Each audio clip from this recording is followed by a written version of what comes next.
comments for you. It appears that she's not taking responsibility. I was just kind of confused the way it was worded. I didn't know what I was never really truly told, like the specific on the case. Like, did you use somebody else's credit or debit card? it was Memo printed This morning.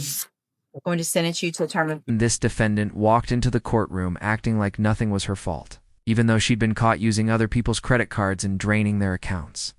The attitude she brought with her made it obvious she wasn't concerned about anyone she hurt. It almost felt like she thought the whole situation was some kind of comedy routine. Even the judge let out a laugh, but the kind you give when you realize someone has no grasp of reality. I genuinely don't get how people convince themselves they can scam honest folks and stroll away untouched. That's exactly why I wanted to break down this hearing, people. Like this need to be called out in front of everyone. Tell me in the comments what you think of how the judge handled her. And stick around, because right after this case, there's a bonus hearing you won't want to miss. Let's jump in. You, Ashley Faye. And Miss Faye was previously in court, entered a plea of guilty to the third-degree felony offense. Well, and it was a state jail that was enhanced to a third degree of credit debit card abuse. The agreement was for a cap of 5 years. And I've received the pre-sentence report. Has everyone had an opportunity to review the report? Yes, sir. Are there any additions or corrections?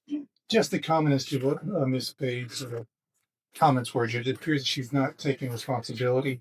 I spoke with her about that. I think I was just kind of confused. The way it was worded, I didn't know what I was never really truly told, like the specific on the case. Like, Did you use somebody else's credit or debit card? it was Memo printed. Okay. I didn't understand how she worded it.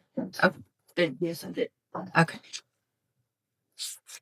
that's the only correction I had. Any corrections, Mr. Nicholas? All you. right, you may proceed with the argument.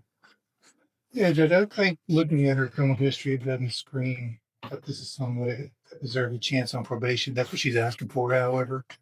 If you look at her comments on page 4, she's asking for Santa Maria. We've already talked about that a little bit this morning.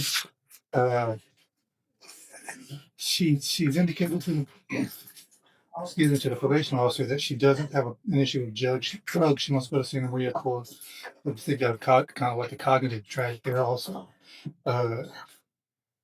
But obviously, looking at the PSI report and everything that's in it, if they can give her help with drugs there, then that's certainly something that would be beneficial to her. She's ready, I think, to stop going to prison. She's realized that that's not something that she wants to continue to do. She's put herself in that position again today. But speaking with her, she's really ready to turn her life around. And regardless of what you do here today, Judge, she's asking for probation, but even if you send her to prison, I think she made up her mind finally that this will be the last time that she comes into court for any kind of felony offenses. She's really hoping that you would give her the opportunity to go to Santa Maria and get that the tools that she needs to make the better decisions in her life. When did you get off parole? January. January of this year? Yes, sir. So you committed these offenses. You got off parole and you thought, let's do it. Actually, Judge, the offense predates her. Oh, so you were on parole. There we go. I was looking at that possession of controlled substance that haven't been filed. So you were on parole. Mr. Nichols? Judge, I'd urge the full range of the cap based on her criminal history.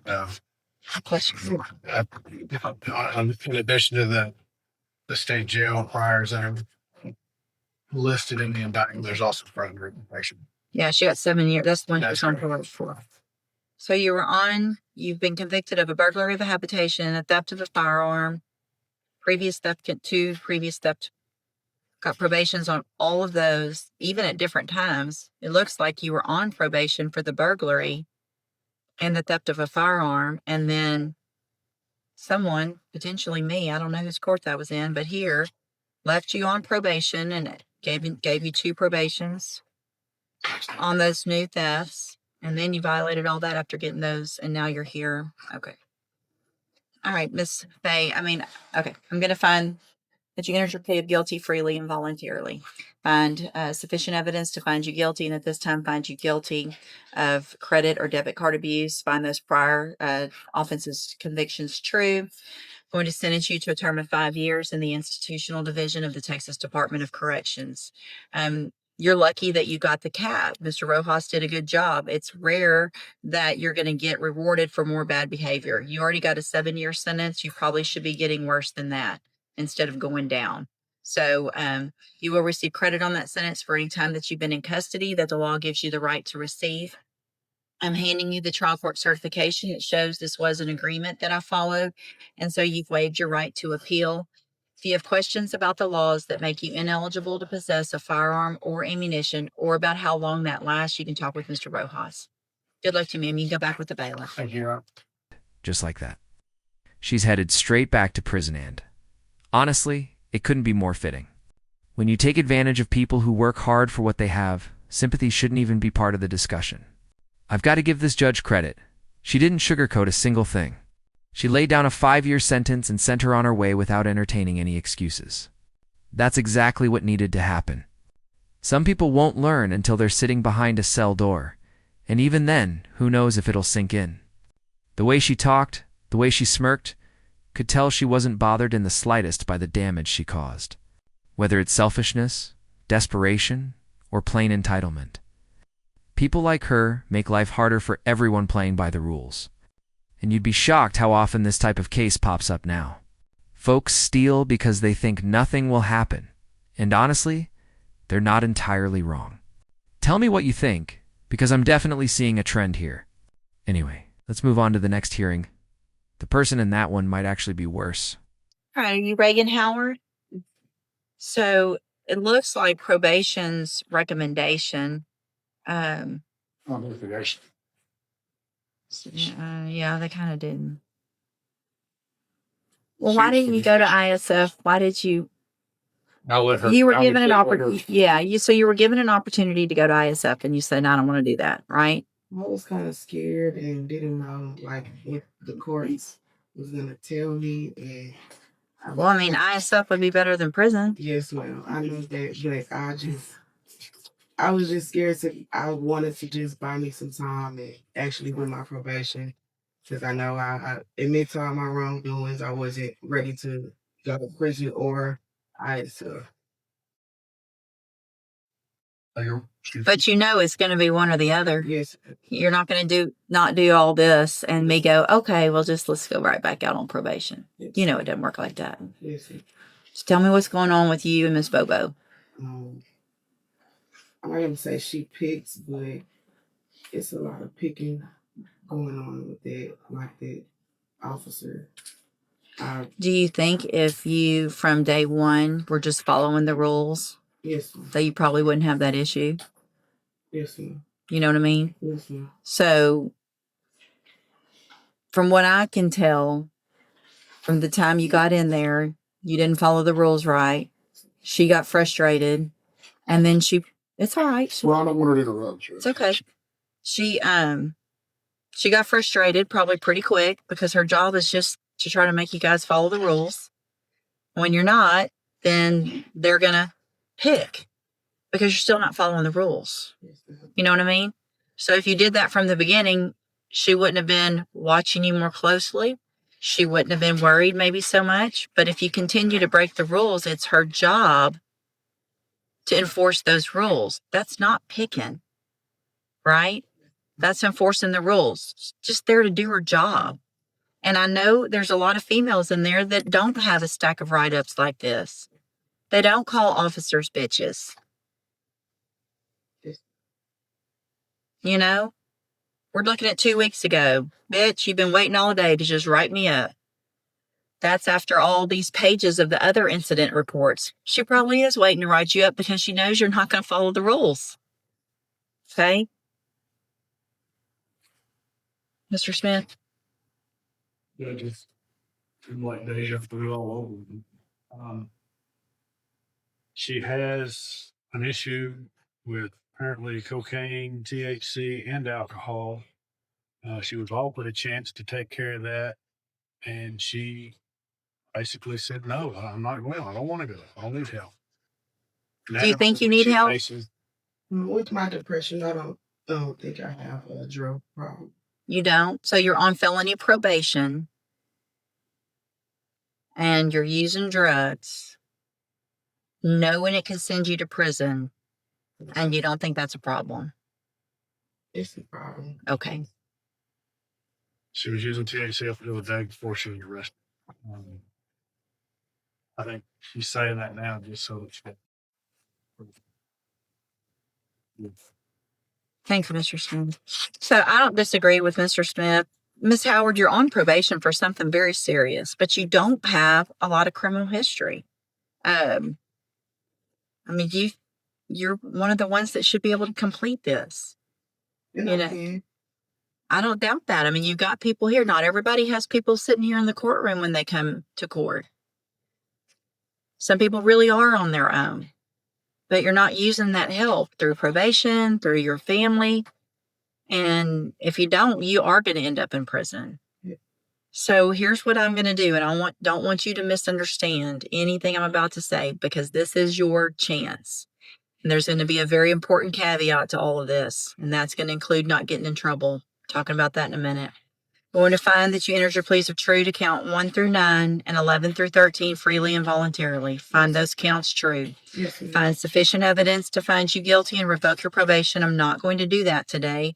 I'm going to continue you on probation. I am going to order that you enter and successfully complete the ISF, the substance abuse track of the ISF program. When you get out of that, the aftercare will be the JCDI program.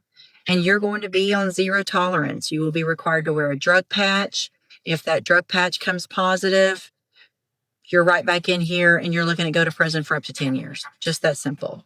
Now, here's probably what's going to be the hard part. If you get another write-up, it is going to be a condition of your probation that you not get another write-up. Yes, ma'am. So you're going to be in our jail for a couple of weeks before they send you to ISF. You better figure out how to stay off Miss Bobo's list. Yes, ma'am. Whatever it takes. You do every single thing you're supposed to. Just be quiet. Just be quiet for 2 weeks. Follow every single rule to a T, because you may not ever get out of our jail. I will check. And if I get a report, you will be back in here before you ever get to ISF.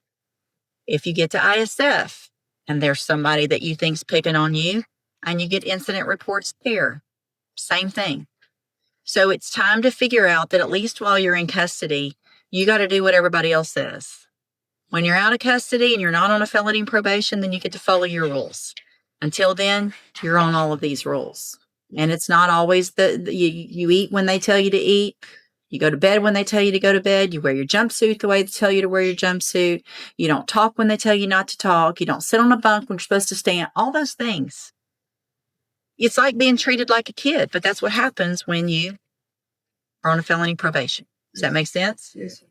All right. So I hope you take advantage of this and make the turnaround that you're talking about. Because again, when you come back, I'm going to see all of this and I'm probably going to wonder what I was thinking. And Mr. Smith here is going to remind me that he argued against this and he had every right to today. Does that make sense too? Yes, ma'am. All right. I'm going to hand you the trial court certification. This was not an agreement. You can talk to Mr. Kemmler about your rights. All right. You can get. Oh, yeah, sorry. You'll put them on top. You'll sign that real quick Well, saying you got a copy of it. Some probation, maybe or falls. I would, they can do, if you'll put on there for a mental health evaluation and any recommendations for treatment. Yeah.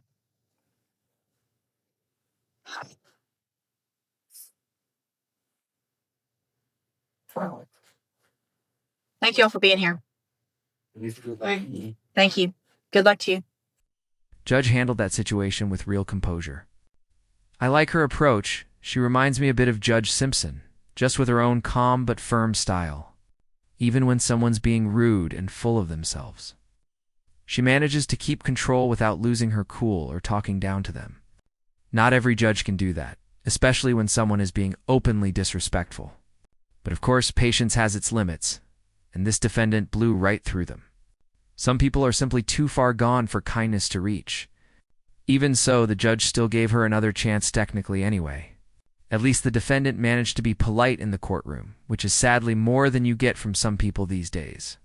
But like I said, this judge really stands out with how she handles entitled defendants. Drop a comment and tell me whether you think she was too lenient or nailed it perfectly. Thanks for watching this wild courtroom moment with Madant. Forget to like and subscribe for more. Enjoy the rest of your day, and happy Thanksgiving.